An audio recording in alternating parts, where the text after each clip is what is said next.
Praise lord. దేవుని పరిశుద్ధమైన నామానికి మహిమ కలుగును గాక. మన ప్రభువును రక్షకుడైనటువంటి యేసుక్రీస్తు ప్రభుల వారి ప్రశస్తమైన నామం పేరిట దేవుని ప్రజలైనటువంటి మీ అందరికీ నా హృదయపూర్వకమైనటువంటి శుభవందనాలు తెలియజేస్తూ ఉన్నాం. ఈ దినము కొరకు ఏర్పాటు చేయబడినటువంటి దేవుని వాక్యాన్ని మనము చదువుకుందాం. పరమగీతముల గ్రంథము 4వ అధ్యాయము 11వ వచనాన్ని మనం చదువుదాం. పరమగీతముల గ్రంథము 4వ అధ్యాయము 11వ వచనాన్ని మనం చదువుదాం. ప్రాణేశ్వరి, నీ పెదవులు తేనీయలుకుచున్నట్లున్నవి, నీ జిహ్వ క్రింద మధుర క్షీరములు కలవు, నీ వస్త్రముల సువాసన లబానోను సువాసన వలెనున్నది. పిల్లరా, జ్ఞాని అయినటువంటి సొలొమోను గారు ఈ మాటలు రాస్తూ ఉన్నారు. పరమగీతాల గ్రంథాన్ని రాస్తూ ఉన్నారు. పరమగీతముల గ్రంథము అలంకార రూపకముగా వ్రాయబడిన గ్రంథము. బైబిల్ గ్రంథములో అలంకార రూపకముగా వ్రాయబడినటువంటి గ్రంథం ఏదైనా ఉన్నదంటే అది పరమగీతముల గ్రంథము. దీని భక్తులు అంటారు కదా, ప్రియుడైనటువంటి దేవుడు తన ప్రియురాలైనటువంటి సంఘానికి రాసినటువంటి ప్రేమ కావ్యమట ఈ పరమగీతముల గ్రంథము. దేవునికి స్తోత్రం, హల్లెలూయా. ఎంతట ప్రియుడైనటువంటి యేసుక్రీస్తు ప్రభుల వారు తన ప్రియురాలైనటువంటి సంఘానికి వ్రాసినటువంటి ప్రేమ లేఖ, లేకపోతే ప్రేమ కావ్యము ఈ పరమగీతముల గ్రంథము.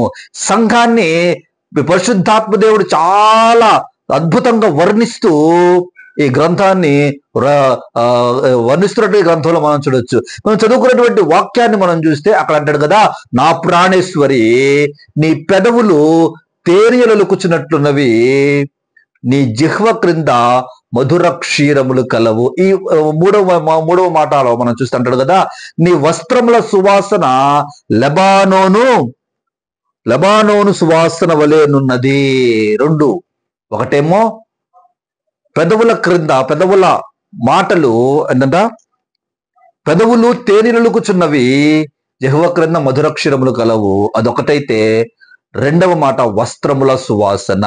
పిల్లరా, చూడండి, రెండు విధాలైనటువంటి మాటలను ఇక్కడ మనం చూడొచ్చు. మొట్టమొదటి మనం ఈ పరమగీతాల గ్రంథాన్ని మనము శరీరానుసారంగా ఆలోచన చేయకూడదు, ఆత్మానుసారంగా ఆలోచన చేస్తే ఈ గ్రంథంలో ఉన్నటువంటి లోతైనటువంటి మర్మాలు, లోతైనటువంటి అర్థాలు చాలా గొప్పవండి. అంటున్నాడు, నా ప్రాణేశ్వరి, నీ పెదవులు తేనీయలుకుచున్నవి. ఏంటంట, పెదవులు తేనీయలుకుచున్నవి, జిహ్వ క్రింద మధుర క్షీరములు కలవు. పెదవులు, జిహ్వ. పెదవులు అనగా మా పెదవులు తెలుసు, జిహ్వ అనగా నాలుక. ఈ పెదవులు నాలుక దేనికి సాదృశ్యంగా ఉందంటే మాట్లాడటానికి ఈ పెదవులు నాలుక ఉపయోగపడతాయి. అంటే పెదవులు తేనీయలుకుచున్నవి, జిహ్వ క్రింద మధుర క్షీరములు కలవు. అంటే పిల్లరా, చూడండి, మన నోటి నుంచి వచ్చే మాటలు ఎదుటి వారికి ఆనందదాయకముగా ఉండాలి. ఎలా ఉండాలి? ఆనందదాయకముగా ఉండాలి. వాళ్ళని సంతోషపరిచే విధముగా ఉండాలి. వాళ్ళకి ఆశీర్వాదకరంగా, అంటే సంతోషపరిచే విధముగా. అంటే పిల్లలు చూడండి, సంతోషపరిచే విధంగా అంటే ఏదో అబద్ధాలు ఆడటం, ముఖస్థుతి చేయటం కాదు. మనము మన మాటల ద్వారా ఎదుటి వాళ్ళని బాధ పెట్టకూడదు. కొంతమంది మాటలు మాట్లాడుతూ ఉంటారండి. ఎలా మాట్లాడుతూ ఉంటారంటే, వాళ్ళ మాటలు వస్తే వాళ్ళ నోటి నుంచి మాట వస్తే ఆ మాట ఎలాగుంటుందంటే ఆ గుండెల్లో గుణపాలతో పొడిచినట్టు ఉంటది. గుణపాలతో గుండెల్లో పొడిచినట్టుంటది. అంత భయంకరంగా మాట్లాడతారు.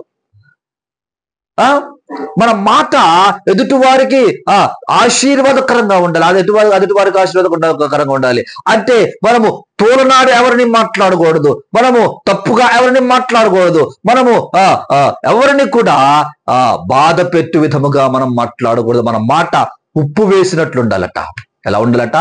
మన మాట ఉప్పు వేసినట్టు ఉండాలి. గద్దించినా కూడా ఆ గద్దింపులో ఆశీర్వాదం ఉండాలి. మనము వాళ్ళు కోప్పడినా ఆ కోపంలో ఆశీర్వాదకరమైనటువంటి ఆశీర్వాదాలు వారు పొందుకోవాలన్న ఇంటెన్షన్తో మనం కోప్పడాలి. అంతేగా ద్వేషముతో, అసూయతో మనము ఎదుటి వారిని కోపపడకూడదు, తిట్టకూడదు, గద్దించకూడదు, మనం వాళ్ళని బాధ పెట్టకూడదని పరిశుద్ధ గ్రంథము సెలవిస్తా ఉంది.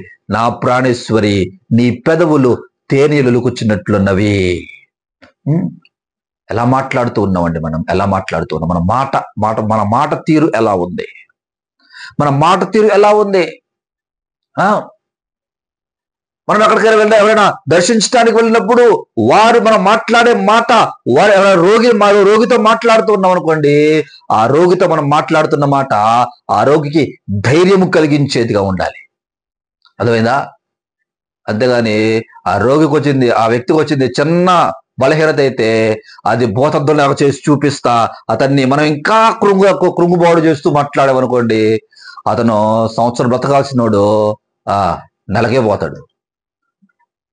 మనం మాట్లాడే మాట సంవత్సరం బ్రతకాలి వారిని, ఇంకా నేను దీర్ఘాయుతో బ్రతుకుతాను అన్న ధైర్యం వాళ్ళలో కలిగించాలి. హాస్పిటల్లో ఉన్న వాళ్ళ దగ్గరికి మనం వెళ్ళి మాట్లాడుతూ ఉన్నప్పుడు వారికి ఉన్నటువంటి రోగం ఎంత పెద్దదైనా కావచ్చు, మనం అతనితో మాట్లాడే మాట ఎలా ఉండాలంటే అతనిలో ధైర్యమును పుట్టించాలి. అతని రోగం చిన్న రోగమే అన్న ఫీలింగ్ అతనిలో కలగాలండి. అప్పుడు అతను ఆ రోగం గురించి మర్చిపోయి ఆనందంతో బ్రతుకుతాడు. ఎక్కువ కాలము బ్రతకటానికి అతనికి అవకాశం ఉంటుంది. దేవునికి స్తోత్రం, హల్లెలూయా. దేవుడిచ్చిన ఆయుష్ ఎంతవరకు అంతవరకు బ్రతుకు కరెక్టే. కానీ మనము ఎదుటి వాళ్ళని కృంగ చేసి, ఎదుటి వారిని బాధ పెట్టి వారు బతకాల్సినటువంటి ఆయుష్ కంటే తక్కువ చేసేస్తా ఉన్నారు రోజు మానవులు. దేవునికి స్తోత్రం, హల్లెలూయా. నీ పెదవులు తేనెలొలుకుచున్నవి. తేనెలొలకటం అంటే లోకంలో కొంతమంది మాట్లాడు తేనె లాంటి మాటలు మాట్లాడుతూ ఉంటారు. పెదవుల మీద తేనె పూసుకున్నట్టు మాట్లాడుతూ ఉంటారు. ఆ మాటలు వేరు, ఈ మాటలు వేరండి. ఆశీర్వాదకరమైనటువంటి డూప్లికేట్ తేనె. లోకంలో వాళ్ళు మాట్లాడిన డూప్లికేట్ తేనె, ముఖస్థుతి కోసం మాట్లాడుతూ ఉంటారు. కానీ దేవుని బిడ్డలు మాట్లాడే మాటలు ఆశీర్వాదకరమైనవిగా, దేవుని బిడ్డలు మాట్లాడే మాటలు ఎదుటివారికి మేలు చేసేవిగా ఉండాలి అని పరిశుద్ధ గ్రంథము సెలవిస్తా ఉంది. నీ పెదవులు తేనీరులుకుచున్నట్లున్నవి. రెండవ మాట అంటాడు కదా, నీ జిహ్వ క్రింద మధుర క్షీరములుగా. జిహ్వ అంటే నాలుక, అంటే మాటలు, ఇంకా రాని మాటలు కూడా, అంటే ఆలోచనలు కూడా ఎలాగుండాలంటే ఆశీర్వాదకరముగా ఉండాలి. మనం ఎదుటివారి గురించి ఆలోచించే ఆలోచన, మనం ఎదుటివారి గురించి మాట్లాడబోతున్న మాటలు, ఎదుటివారి గురించి మనము చేయబోతున్నటువంటి పనులు అన్ని కూడా వారికి ఆశీర్వాదకరముగా ఉండాలి. వారి వేలు కోరుకునే విధంగానే మన ఆలోచనలు ఉండాలి. హృదయంలో వారి గురించి మంచి ఆలోచన, వారు మేలు పొందుకోవాలనే ఆలోచన, వారు ఆశీర్వదించబడాలనే ఆలోచన, ఇవి ఉండి మన మాటలు మాట్లాడాలని దేవుని పరిశుద్ధ గ్రంథము సెలవిస్తా ఉంది. మూడవ మాట కదా, నీ వస్త్రముల సువాసన లెబానోను సువాసన వలె ఉన్నది. మన క్రియలు, వస్త్రములు దేనికి సాదృశ్యంగా ఉన్నాయి అంటే క్రియలకు సాదృశ్యంగా ఉన్నాయి. మన క్రియలు దేవునికి సువాసనను కలిగించేవిగా ఉండాలి.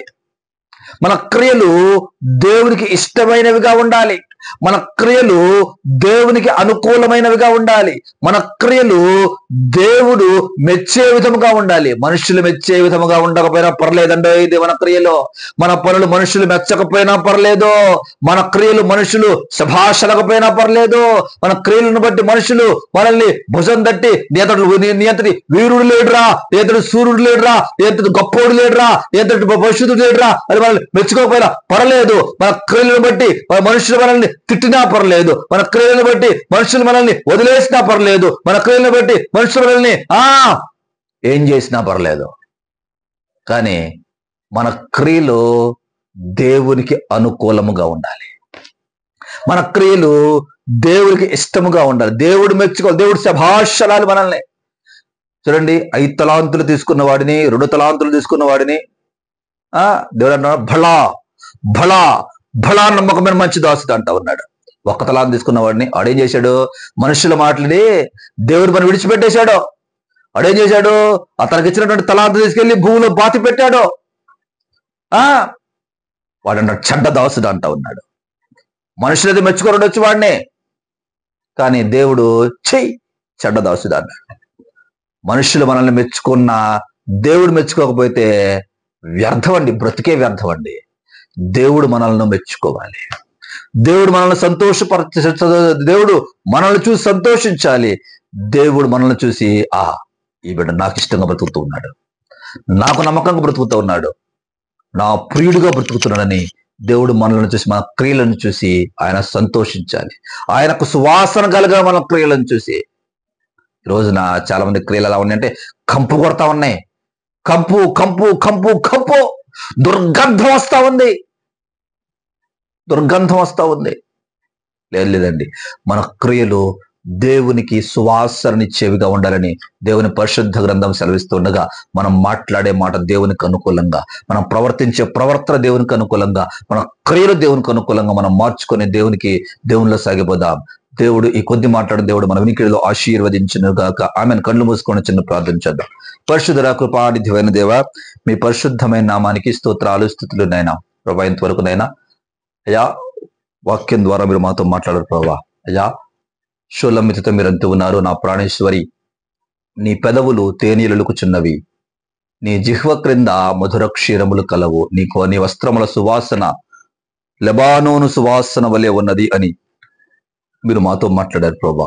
అవును నైనా, మేము ప్రభా మా మాటలను సరిచేసుకుంటూ, మా మాట తీరును సరిచేసుకుంటూ, మా ఆలోచన విధానమును సరిచేసుకుంటూ ప్రభా, మా క్రియలను అయ్యా మీకు అనుకూలంగా మార్చుకొని, మా మాటలను మీకు అనుకూలంగా మార్చుకొని, మా ఆలోచనలు మీకు అనుకూలంగా మార్చుకుని ప్రభా, మీకు ఇష్టంగా బ్రతుకున్నట్లుగా ప్రతి ఒక్కరిని మీరు బలపరచండి, నడిపించండి. ఎంతమంది బిడ్డలేదా ప్రభా ఈ ఉదయకాలం ఈ కార్యక్రమాన్ని చూస్తున్నారో బిడ్డలందరినీ మీరు దీవించండి, ఆశీర్వదించండి, మేలులతో నింపండి, మీ కృపతో నింపండి దేవా. అయినా ఉదయకాల దేవునితో బిడ్డలందరినీ మీరు నింపండి. యేసు నామములో ప్రార్థించి వేడుకొనుచున్నాం తండ్రి. Amen amen amen.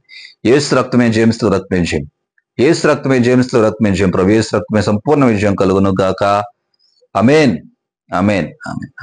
తండ్రి, కుమార, పరిశుద్ధాత్మ త్రియేక దేవుని దీవెన, కృప, కాపుదల ఇప్పుడు ఎల్లప్పుడు సదాకాలం ఈ కార్యక్రమాన్ని చూస్తున్న దేవుని ప్రజలందరికీ, సకల పరిశుద్ధులకు, సార్వత్రిక సంఘమునకు సదాకాలము తోడయుండి నడిపించి బలపరచును గాక.